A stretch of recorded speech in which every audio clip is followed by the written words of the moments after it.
Hello hi friends, welcome back to my channel study with GS Kashyap. आज 28 नवंबर है और आज हम 28 नवंबर के करंट अफेयर्स देखने वाले हैं। तो साथ ही साथ हम संविधान के कुछ क्वेश्चन भी देखेंगे और उसके अलावा हम एक संगठन के बारे में भी चर्चा करें हैं। अगर आपको हमारा वीडियो पसंद आता है तो आप लाइक कीजिए, हमारे चैनल को सब्सक्राइब कीजिए। चलिए बिना समय गवाए हुए हम आज के सीरीज को शुरू करते हैं। तो हम सबसे पहले 28 नवंबर का इतिहास जानते हैं कि इसका इतिहास क्या रहा है। तो आज के दिन 1660 में रॉयल सोसाइटी जो कि लंदन की है, इसकी स्थापना हुई थी आज के ही दिन 28 नवंबर को। उसके अलावा 1821 में पनामा जो एक देश है उसने अपनी स्वतंत्रता की घोषणा की थी स्पेन से। 1893 में महिलाओं को पहली बार वोट डालने का अधिकार मिला था न्यूजीलैंड में, और ये नेशनल इलेक्शंस हुए थे, उसमें पहली बार महिलाओं ने वोट डाला था 1893 में। उसके अलावा जो 1912 में भी इम्पोर्टेंट है, जो वहाँ के एक नेता थे इस्माइली कादिर, उन्होंने अल्बानिया की स्वतंत्रता की घोषणा की थी तुर्की से, जिसका नाम अभी तुर्की कर दिया गया है। उसके अलावा 1997 में जो उस समय के प्रधानमंत्री थे आई के गुजराल, उन्होंने अपने पद से इस्तीफा दिया था 1997 28 नवंबर के दिन। उसके अलावा 1999 में साउथ कोरिया ने जो एशिया कप हॉकी हुआ था वो जीता था, गोल्ड जीता था इसमें, पाकिस्तान को हरा के फाइनल में। भारत ने इसमें ब्रॉन्ज मेडल जीता था। तो ये कुछ घटनाएं थी आपकी 28 नवंबर की। हम देखते हैं पहला क्वेश्चन, बहुत अच्छा क्वेश्चन है। जन्म और मृत्यु पंजीकरण अधिनियम संसद द्वारा किस वर्ष पारित किया गया था? अभी ये चर्चा का विषय बना हुआ है, इसलिए मैंने इस क्वेश्चन को इसमें ऐड किया है। तो registration of birth and death, यानी शॉर्ट में इसको आरबीडी बोलते हैं, आपको बताना है ये किस वर्ष लाया गया था, पारित किया गया था। ऑप्शन है आपके 1963, 1969, 1973 और 1993। इस प्रश्न का आपका सही आंसर हो जाएगा 1969, मतलब इस साल इसको पारित किया गया। तो अभी क्या हुआ है कि यूनियन जो गवर्नमेंट यानी केंद्र जो सरकार है उसने एक बिल पेश की, मतलब वो प्रपोज करने वाली है कि जो जन्म प्रमाण पत्र आपका बर्थ सर्टिफिकेट, इसको मैंडेटरी किया जाए, मतलब हर फील्ड में मैंडेटरी, जैसे कि आपका जॉब हो गया गवर्नमेंट या स्टेट गवर्नमेंट जॉब, उसके अलावा ड्राइविंग लाइसेंस है, आपका पासपोर्ट है, और वोटिंग मतलब वोट डालने का अधिकार है आपको, या फिर किसी एडमिशन ले रहे हैं किसी बड़ी संस्थान में एजुकेशनल में, मतलब हर जगह कोशिश कर रहे हैं कि हर जगह आपका बर्थ सर्टिफिकेट मांगा जाएगा। ठीक है, तो ये अभी बिल आने वाला है, अभी आया नहीं है। ये जो बिल अगला जो विंटर सीजन है आपका, जो सर्दी का जो आपका सत्र है पार्लियामेंट का 7 दिसंबर से जो शुरू हो रहा है उसमें ये प्रपोज किया जाएगा, ये उम्मीद है। तो ये आपको इम्पोर्टेंट क्वेश्चन हो जाता है, इसलिए मैंने इसको ऐड किया है। और तो इसमें जो आरबीडी आपका जो रजिस्ट्रेशन जो आपका बिल एक्ट लाया गया था वो 1969 में पार्लियामेंट के द्वारा लाया गया था। आपको ये जो ईयर है ये इम्पोर्टेंट है, इसको याद रखना है 1969। उसके अलावा मैंने कुछ इम्पोर्टेंट जो आपके एक्ट पूछे जाते हैं एग्जाम्स में वो रखे हैं। पहला आपका राइट टू इन एजुकेशन, यानी शिक्षा का अधिकार कब दिया जो आया था, ये था 2009 में। राइट टू इन्फॉर्मेशन, यानी जो आपका सूचना का अधिकार है, आरटीआई एक्ट जिसको बोला जाता है, इसको 2005 में लाया गया था। आपका एपिडेमिक डिसीज एक्ट, यानी जो महामारी जो थी उसका जो एक्ट आया था 1897 में, कोविड की वजह से ये भी कभी कभी चर्चा में आ जाता है, तो इसलिए मैंने इसको यहाँ पर ऐड किया है। डिजास्टर यानी जो आपदा प्रबंधन जो अधिनियम है, डिजास्टर मैनेजमेंट एक्ट, इसको भी 2005 में लाया गया था। और आपके उसके बाद ही इसके एनडीआरएफ की स्थापना की गई थी। आईटी जो एक्ट है ये काफ़ी बार पूछा गया एग्जाम से में, इंफॉर्मेशन टेक्नोलॉजी एक्ट, इसको 2000 में लाया गया था। वाइल्ड लाइफ प्रोटेक्शन एक्ट, ठीक है, वन्य जीव संरक्षण जो अधिनियम है 1972 में लाया गया था, और इसी दिन 5 जून को ये अंतर्राष्ट्रीय जो है पर्यावरण दिवस मनाते हैं। और जो एनवायरनमेंट प्रोटेक्शन यानी पर्यावरण जो संरक्षण अधिनियम है 1986 में लाया गया था, ये भारत की बात है, तो इसको 1986 में लाया गया था। ये कुछ इंपॉर्टेंट एक्ट थे जिसके बारे में हमने जाना, आप इनको नोट कर सकते हैं, स्क्रीनशॉट इसका ले सकते हैं। चलिए आइए नेक्स्ट। इस प्रश्न का आपका आंसर 1969 हो जाएगा।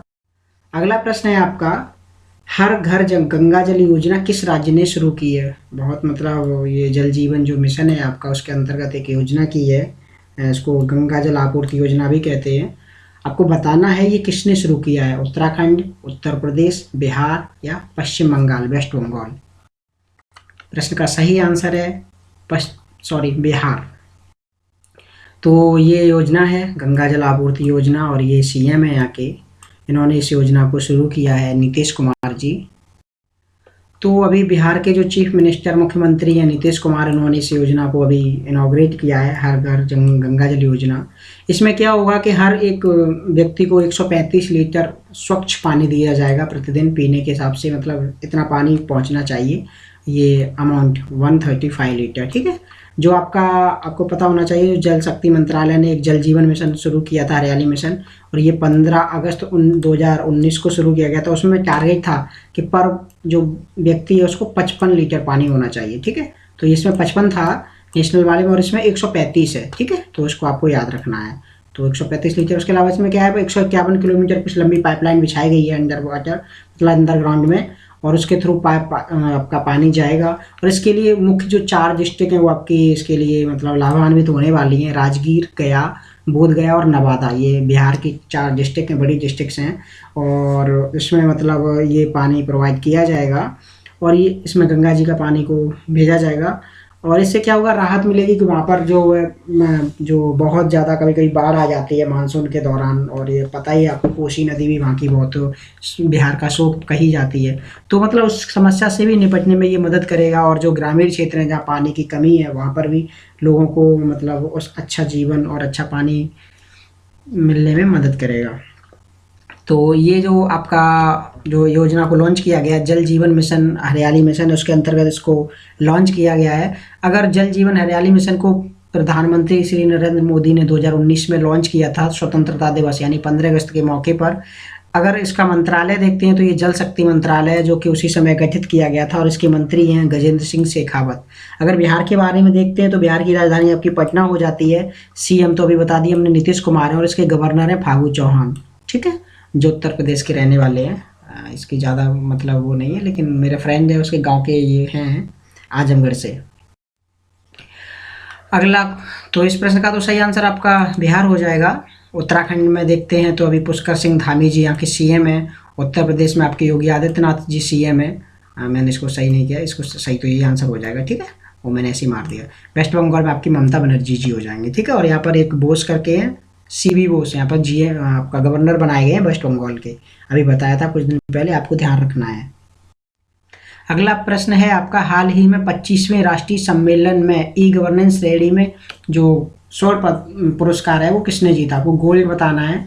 ई गवर्नेंस कैटेगरी में गोल्ड किसने जीता? ये एग्जाम में पूछा जा सकता है क्वेश्चन। ऑप्शन आपके पंचायती राज मंत्रालय, जल शक्ति मंत्रालय, सड़क एवं राजमार्ग परिवहन मंत्रालय या उपयुक्त सभी। इस प्रश्न का सही आंसर है पंचायती राज मंत्रालय।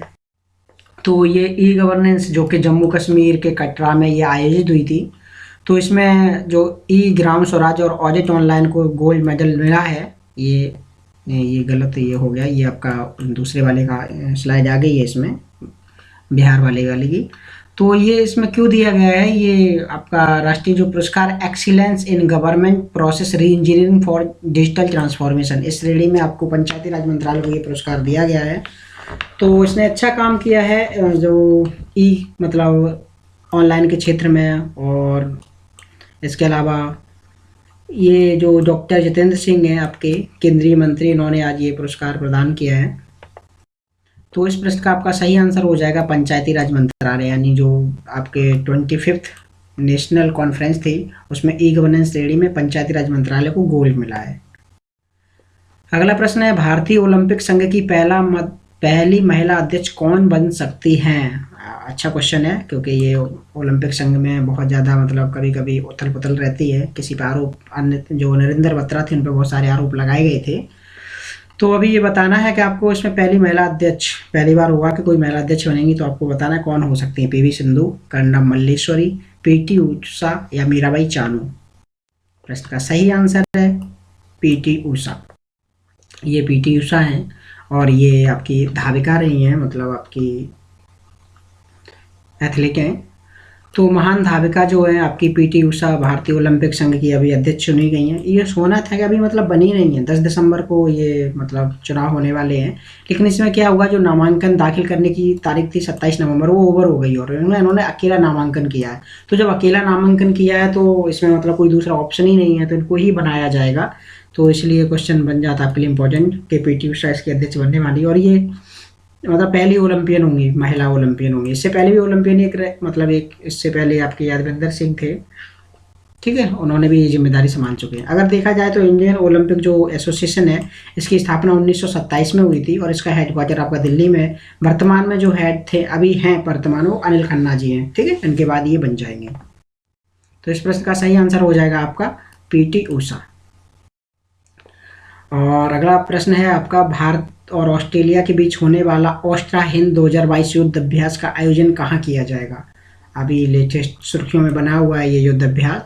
तो कभी कभी एग्जाम्स में युद्ध अभ्यास पूछ लिए जाते हैं, इसमें मैंने इसको यहाँ ऐड किया है। ऑप्शन है आपके उत्तराखंड भारत, राजस्थान भारत, सिडनी ऑस्ट्रेलिया या पर्थ ऑस्ट्रेलिया। आपका सही आंसर है राजस्थान। ये आपका युद्ध अभ्यास है और वहाँ की मतलब ऑस्ट्रेलिया की जो सेना की दल है वो भारत पहुँच गया है आपका, और उस दल का जो नाम है वो है 2nd डिवीजन की 13वीं ब्रिगेड, ठीक है।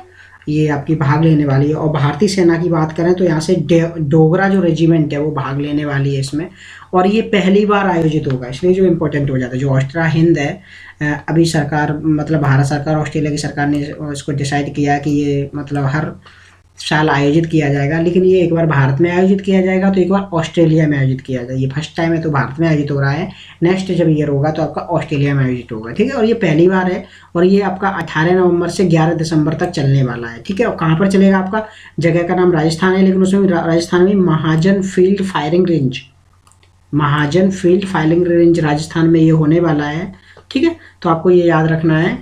और ये मतलब आपस में सैन्य प्रैक्टिस की जाएगी, जो इसमें दोनों देशों के सैनिक संयुक्त योजना, संयुक्त सामरिक अभ्यास, विशेष हथियारों के कौशल आदि की जानकारी साझा की जाएगी। शत्रुओं पर हमला करने की विभिन्न गतिविधियों में मतलब कैसे काम करते हैं, एक दूसरे की मतलब रणनीति जानने की कोशिश करते हैं इसमें। तो इस प्रश्न का आपका सही आंसर हो जाएगा राजस्थान। राजस्थान में जो महाजन फायरिंग रेंज है उसमें। तो ये अगर हम ऑस्ट्रेलिया के बारे में जानते हैं तो ये आपकी ऑस्ट्रेलिया है, आप ये देखते हैं, ये ओशिनिया महाद्वीप में है। आपको पता होना चाहिए सबसे छोटा महाद्वीप ओशिनिया महाद्वीप है। इसको लोग ऑस्ट्रेलिया महाद्वीप ही बुला देते हैं, लेकिन ऑस्ट्रेलिया कोई महाद्वीप नहीं है, एक देश का नाम है ना, और जो आपका महाद्वीप है उसका नाम है ओशिनिया, ठीक है। हम ओशिनिया की कुछ बात करते हैं तो इसकी राजधानी कैनबरा हो जाएगी, ठीक है। कैनबरा इसकी राजधानी है और इसके जो अभी प्राइम मिनिस्टर हैं वर्तमान में एंथनी अल्बानीज इसके अभी प्राइम मिनिस्टर हैं। और इसमें जो मुख्य पर्वत श्रृंखला है वो आपकी ग्रेट डिवाइडिंग रेंज है। ये देखिए यहाँ पर ये आपकी दिख रही है ना, यहाँ पर आपकी ग्रेट डिवाइडिंग रेंज है। तो ये मतलब बहुत है, ये इसलिए यहाँ से आते हैं, इसलिए मानसून इधर नहीं हो पाता और यहाँ डेजर्ट बन गया है, ठीक है। उसके अलावा मरुस्थल की बात करते हैं तो इसमें जो इम्पोर्टेंट मरुस्थल मैंने लिए हैं, ग्रेट विक्टोरिया है आपका, सैंडी मरुस्थल है, गिब्सन मरुस्थल है और सिम्पसन, ये इधर आपके मरुस्थल हैं।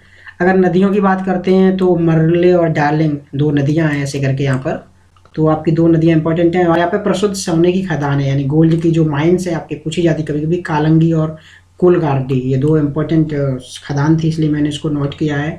अगर ऑस्ट्रेलिया और इंडिया के एक और एक्सरसाइज होता है ऑसी इंडेक्स, ये 2021 में आयोजित हुआ था, तो ये भी भारत और ऑस्ट्रेलिया के बीच होता है। उसके अलावा भारत एक और एक्सरसाइज में अभी भाग लिया है इसने 2022 में, एक्सरसाइज पिच ब्लैक। इसमें 17 कंट्री भाग लेती हैं जिसमें ऑस्ट्रेलिया और इंडिया भी शामिल है, ठीक है। तो अगर इसमें हाँ महान प्रवाल भित्ति, ये इम्पोर्टेंट क्वेश्चन है। महान प्रवाल भित्ति पे अभी मतलब ये जो यूनेस्को थी उसने इस पर आवाज़ उठाई थी, क्योंकि जो इसका जो कलर है वो चेंज हो रहा है, ये वाइट हो रही है। तो ये जो महान प्रवाल भित्ति है और ये इसके यहाँ पर है, ये देखो यहाँ पे कोरल सी लिखा है, इसको कोरल सी में ही आपकी महान प्रवाल भित्ति है। मैं इसका फोटो भी ऐड किया हूँ। ये अंदर से ऐसी दिखती है, ये मूंगा से बनी होती है, बहुत हार्ड होती है, दिखने में आपको पौधे से दिख रहे हैं लेकिन इक्वल में ये एकदम पत्थर की तरह होती है। और इसको मतलब जो विश्व जो हेरिटेज है उसका साइट का दर्जा मिला हुआ है और ये सबसे सुंदर होती है देखने में। लेकिन अभी इसका कलर थोड़ा सा वाइट हो रहा है, इसलिए इस पर उन्होंने चिंता जाहिर किया कि गवर्नमेंट को इसके लिए कुछ करना चाहिए, और ऑस्ट्रेलिया गवर्नमेंट ने इसके लिए फंड भी इशू किया है इसको सही करने के लिए, इसको संरक्षण करने के लिए। तो इस प्रश्न का सही आंसर हो जाएगा आपका राजस्थान। जो ऑस्ट्रा हिंद एक्सरसाइज है, और उसमें भी महाजन फायरिंग रेंज में, महाजन फील्ड फायरिंग रेंज। अगला प्रश्न है आपका, एयर शो 2023 कहाँ आयोजित किया जाएगा? ऑप्शन है बेंगलोर, हैदराबाद, गांधीनगर या नई दिल्ली। सही आंसर है आपका बेंगलोर। तो ये एयर शो के फोटोज हैं, और ये एयर शो जो होता है हर 2 साल में एक बार किया जाता है, और इस बार जो 2023 का जो आयोजन है बेंगलोर कर्नाटक में किया जाएगा, और ये 13 से 17 फरवरी यानी अगली साल होगा 13 से 17 फरवरी में, और ये इसका 14वां एडिशन है। अगर इसको शुरुआत की बात करते हैं तो इसको 1996 में स्टार्ट किया गया था, हर 2 साल में एक बार होता है। और इंडियन एरोस्पेस जो इंडस्ट्री है और भी इसके जो सहयोगी मतलब पार्टनर्स हैं, वो सब अपने प्रोजेक्ट्स दिखाएंगे, मतलब वो लोग क्या क्या कैसे क्या क्या नए नए प्रोजेक्ट उन्होंने बनाए हैं, लॉन्च किए हैं, उसके बारे में जानकारी होती है, मतलब देते हैं। वहाँ पर एग्जिबिट किया जाता है, प्रदर्शनी लगाई जाती है। अगर डिफेंस एक्सपो की बात करते हैं तो अभी ये गांधीनगर में, अभी पिछले महीने अक्टूबर में ये मतलब गांधीनगर में आयोजित हुआ था, गुजरात में। तो डिफेंस एक्सपो आपका गांधीनगर गुजरात हो जाएगा, और एयर शो है, एयरो जो शो है वो आपका बेंगलोर में होगा 2023 में। तो इस प्रश्न का सही आंसर हो जाएगा आपका बेंगलोर। अगला प्रश्न है आपका, राष्ट्रीय कैडेट कोर एनसीसी की स्थापना कब हुई थी? आपके ऑप्शंस हैं 1939, 1948, 1965 या 1984। प्रश्न का सही आंसर है आपका 1948। इस डेटा को, सारे डेटा को कलेक्ट करने में बहुत मेहनत लगती है, तो हम आपसे उम्मीद करते हैं हम कम से कम हमारे चैनल को सब्सक्राइब करके अपने साथियों के साथ शेयर करें। अपने साथियों के साथ शेयर करेंगे तो हमें भी और मोटिवेशन मिलेगा, तो हम ऐसे ही डेटा को और अच्छे से आपके साथ प्रस्तुत करते रहेंगे। तो हम देखते हैं एनसीसी के बारे में। ये अभी जो 27 नवंबर को इन्होंने अपना स्थापना दिवस मनाया है, ये डेट फिक्स नहीं रहती है क्योंकि ये हर नवंबर के चौथे संडे को मनाया जाता है, इसलिए अभी इसमें जो संडे था वो 27 तारीख को था, इसलिए 27 नवंबर को मनाया गया। आपको यहाँ कभी कभी पूछा तो बता सकते हैं कि नवंबर के चौथे संडे को इसको स्थापना दिवस मनाया जाता है। और इसकी जो स्थापना है 15 जुलाई 1948 को हुई थी एनसीसी की, और इसका जो आदर्श वाक्य है एकता और अनुशासन, यानी डिसिप्लिन इसका, और जो यूनिटी है वो इसका आदर्श वाक्य है। ठीक है, हम कुछ अन्य संस्थान की बात करते हैं आपकी। तो असम राइफल्स सबसे अगर पुराना जो कोई संस्थान है आर्मी का तो पूछा जाता कभी कभी, तो आपका हो जाता असम राइफल्स, जिसकी स्थापना 1835 में की गई थी, लेकिन उस समय इसका नाम असम राइफल्स नहीं था, उस समय कच्छार लेवी के नाम से इसको स्थापित किया गया था, लेकिन 1971 में इसका नाम बदलकर असम राइफल्स कर दिया गया। ठीक है, आपकी भारतीय वायुसेना की स्थापना 8 अक्टूबर 1932 को हुई थी, इसलिए 8 अक्टूबर को वायुसेना दिवस मनाया जाता है।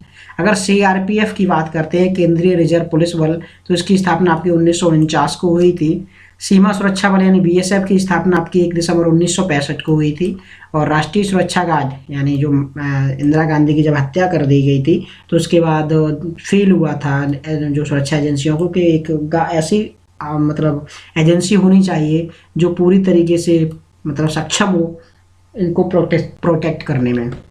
जो आपके बड़े नेता रहते हैं, जो आपके ऑफिशियल्स रहते हैं बड़े बड़े, उनको प्रोटेक्ट करने के लिए इसको गठन किया गया था। तो 1986 में इसको गठन किया गया था, इससे रिलेट कर सकते हैं इसको। और भारतीय जो तिब्बत सीमा पुलिस है आईटीबीपी 1962 में गठन किया गया था। बाकी कुछ एजेंसियां उसको नोट नहीं किया, थोड़ा ज़्यादा बड़ा हो जाता। जब नेक्स्ट क्वेश्चन ऐसा आएगा तो हम उसमें उसको ऐड कर देंगे। ठीक है, तो इस प्रश्न का सही आंसर हो जाएगा आपका 1948। अगला प्रश्न है, हाल ही में आरटीआई ऑनलाइन पोर्टल मतलब किसने लॉन्च किया? एक अपना खुद का आरटीआई पोर्टल लॉन्च किया। वैसे आरटीआई ऑनलाइन हम डाल सकते हैं, लेकिन अभी इन आपको बताना है कि किसने इसको लॉन्च किया रिसेंटली।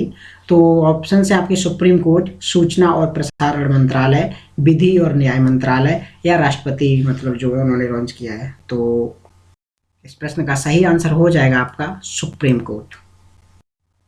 तो ये सुप्रीम कोर्ट है, इन्होंने राइट टू इन्फॉर्मेशन अभी जो ऑनलाइन पोर्टल है इसको लॉन्च किया है। तो अभी इसके जो इन्होंने इसमें क्या होगा, सिटीजन्स को हेल्प मिलेगा एक्सेस करने में एप्लीकेशंस को। ठीक है, और इसको आरटीआई के अंतर्गत।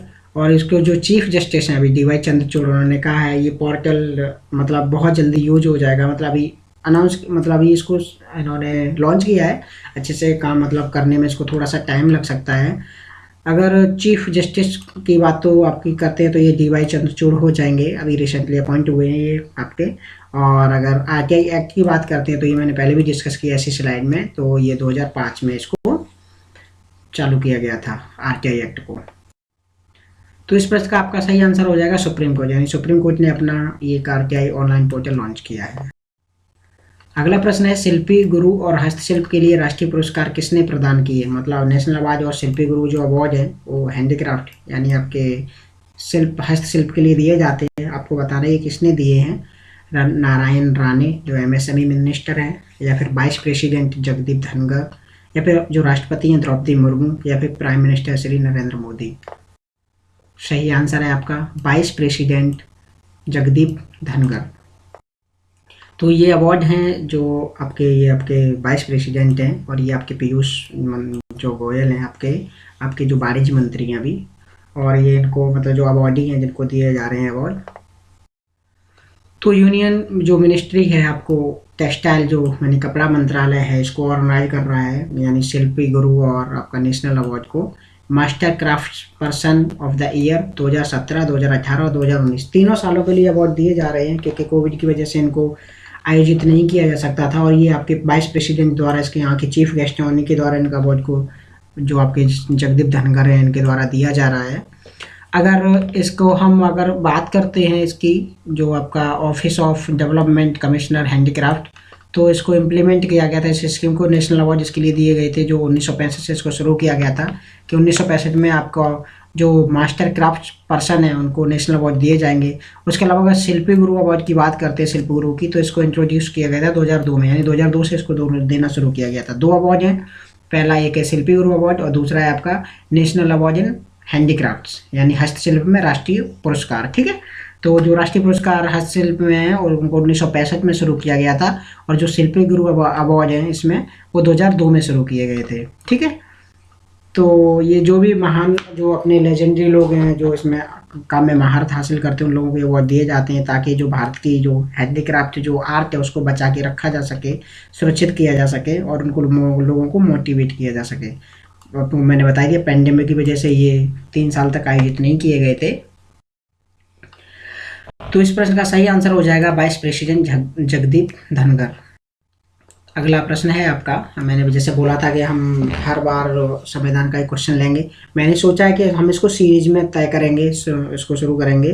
तो इससे क्या होगा, आपको जो संविधान के आर्टिकल है मैं आपको पूरे 395 आर्टिकल याद करवा सकता हूँ, लेकिन इसके लिए आपको थोड़ा पैसेंस रखना होगा और हमारा साथ देना होगा। ठीक है, तो आपको बताना है कि विधि के समक्ष समानता है वो किस अनुच्छेद में दी गई है, यानी equality before law is related to which article of Indian institution. ठीक है, कॉन्स्टिट्यूशन सॉरी। तो इस प्रश्न के ऑप्शन है आपके आर्टिकल 12, आर्टिकल आपका 14, आर्टिकल 15 या आर्टिकल 16। प्रश्न का सही आंसर है आर्टिकल 14, यानी कानून के सारे लोग समान है, चाहे वो प्रेसिडेंट हो, प्रधानमंत्री हो, आम नागरिक हो या कोई और भी। तो हम भाग 3 ये जो अनुच्छेद है आपका भाग 3 में आता है, और भाग 3 जो आपका अनुच्छेद 12 से लेकर 35 तक आता है। ये 12 से 35 थोड़ा लंबा है, इसलिए मैंने थोड़ा सा इसका पार्ट लिया है। अगर अनुच्छेद 12 की बात करते हैं तो इसमें राज्य की परिभाषा दी गई है। मतलब ये 12 और 13 इतना इम्पोर्टेंट नहीं, बहुत कम मतलब एग्जाम में नहीं पूछा जाता, फिर भी मैंने इसमें ऐड किया है। तो 12 जो है आपका इसमें राज्य की परिभाषा है। 13 में मूल अधिकारों को असंगत और अल्पीकरण करने वाली शक्तियाँ की, मतलब इनको कम नहीं किया जा सकता। मूल अधिकार किस किस मतलब इसमें आपके कम हो सकते हैं, कौन सी स्थिति में इसको हनन किया जा सकता है या नहीं किया जा सकता, इसके बारे में बताया गया है। 14 जो अनुच्छेद है ये बहुत बार एग्जाम में पूछा गया, क्या भारत का जो अनुच्छेद आर्टिकल 14 किससे संबंधित है, तो ये विधि के समक्ष समानता यानी इक्वलिटी बिफोर लॉ, इससे रिलेटेड है। अनुच्छेद 15 कहता है आपका धर्म, जाति, लिंग के आधार पर किसी से भेदभाव नहीं कर सकते हैं। आपको मतलब कोई किस धर्म का है या किस जाति का, SC ST हो गया, कोई भी हो गया, इसमें आप ये नहीं कर सकते हैं। उसके अलावा जो आपका अनुच्छेद 16 है ये आरक्षण से रिलेटेड है। आपको लोक नियोजन में अवसर की समानता, मतलब हर जगह आपको समान हो जाएगा, और ये रिजर्वेशन से भी रिलेटेड है। ठीक है, और अनुच्छेद 17 अस्पष्टता कांड से यानी जो अनटचेबिलिटी है उससे रिलेटेड है, ये उसका अंत किया गया है। 18 अभी लास्ट बार एग्जाम में पूछा गया था RRBK में, 18 अनुच्छेद किससे रिलेटेड है, तो ये उपाधियों का अंत। आप किसी को उपाधि नहीं दे सकते। हाँ, आर्मी की उपाधि को अभी रखा गया है, आर्मी की उपाधि है जो डॉक्टरेट की उपाधि उसको रखा गया, बाकी की जो उपाधियाँ हैं उनको ख़त्म कर दिया गया है आर्टिकल 18 के अनुसार। ठीक है, तो ये कुछ अनुच्छेद थे, इंपॉर्टेंट है, आपको फिर देखने होगा, रिवाइज कर लीजिए। अनुच्छेद 14 विधि के समझ समानता हो जाएगी। 15 में आप किसी धर्म, जाति, लिंग के आधार पर आप किसी का भेदभाव नहीं कर सकते, प्रतिशोध नहीं कर सकते। आर्टिकल 16 कहता है कि जो गवर्नमेंट मतलब जो वैकेंसी है या सब में, इसमें सबको अवसर की समानता दी जाएगी, ठीक है। इसमें जो रिजर्वेशन से या आरक्षण से संबंधित है, रिजर्वेशन, ठीक है, 16 जो है रिजर्वेशन से संबंधित है। उसके अलावा जो आपका 17 है वो अस्पृश्यता, अनटचेबिलिटी से आपका रिलेटेड है। और आपका आर्टिकल 18 है, यानी इसमें आपको कहने का मतलब एग्जाम इसको याद कैसे करेंगे, अगर आप 18 साल के हो जाएंगे ना, उसके बाद आपको कोई भी मतलब उपाधि नहीं मिलेगी, मतलब आप बच्चे नहीं रहेंगे, आपका जो नाम है वही नाम से बुलाया जाएगा। अब बच्चे 18 तक नहीं रहते, तब तक सबको बच्चा बुला दे देते हैं कि वो उनका बच्चा, वो उनका बच्चा। 18 साल के बाद वो एक एडल्ट हो जाता है और उसको नाम से बुलाया जाएगा। ऐसे आप रिलेट कर सकते हैं इसको। हमने आर्टिकल मतलब पहले भाग 1 पढ़ा था, अनुच्छेद 1 से 4 तक, जिसमें बताया गया था आर्टिकल जो 1 था आपका भारत संघ, राज्यों का संघ है। और आर्टिकल 2 में बताया गया था किसी विदेशी राज्य को हम भारत में मिला सकते हैं। जो अनुच्छेद जो 3 बताया गया था, उसमें बोला था अगर किसी भी राज्य को, विदेशी राज्य को जो मिला, सॉरी, आर्टिकल 3 में बताया गया था कि हम भारत के जो वर्तमान राज्य हैं उनके नाम या उनके क्षेत्र में संशोधन कर सकते हैं। और आर्टिकल 4 बताया गया था कि किसी भी, जो आर्टिकल 2 और आर्टिकल 3 को लागू करने के लिए हमें जो अनुसूची जो 1 और 4 में संशोधन करना पड़ेगा, ठीक है। बाकी अगर हम आर्टिकल मतलब भाग 2 में आर्टिकल 5 से 11 की बात करते हैं, तो आपका ये नागरिकता से संबंधित है। पहला आपका भारत और संघ के क्षेत्र से, और दूसरा आपका नागरिकता से संबंधित है, ठीक है। तो नागरिकता में भी आर्टिकल 5 में बताया गया था जो मतलब किस किस को हम सिटीजनशिप देंगे, किस किस को नहीं देंगे। उसमें जो भारत में जन्मे हों या जिसमें उनके माता पिता भारत में जन्मे हों या जो 5 साल तक संविधान लागू तक भारत में रहे थे, वो आर्टिकल 5 में दिया गया है। आर्टिकल 6 में जो पाकिस्तान से शरणार्थी यहाँ आए थे उनको लिए प्रावधान किए गए हैं। और जो आर्टिकल 7 की बात करते हैं, तो आर्टिकल 7 में बताया गया कि कुछ लोग जो पाकिस्तान में चले गए थे लेकिन 1947 के बाद भी अगर भारत में आए हैं तो उनको आर्टिकल 7 के तहत उनको सिटीजनशिप दी जाएगी। आर्टिकल 8 में अगर भारत के जो व्यक्ति हैं वो कहीं विदेश में जाकर के नौकरी करते हैं या फिर रोज मतलब जॉब का बिजनेस करते हैं या वहाँ रहने जाते हैं, शादी कर लेते हैं, फिर भी उनकी जो सिटीजनशिप है वो रद्द नहीं की जाएगी। लेकिन कब तक रद्द नहीं की जाएगी, आर्टिकल 9 कहता है कि अगर आपने किसी देश की सिटीजनशिप को आपने ले लिया है तो भारत की सिटीजनशिप कैंसिल हो जाएगी, ठीक है। और 10 में कहता है कि आपकी सिटीजनशिप भारत में बनी रहेगी जो कि तो जब तक जो भी कानून बनाए जाते हैं उनके अनुसार।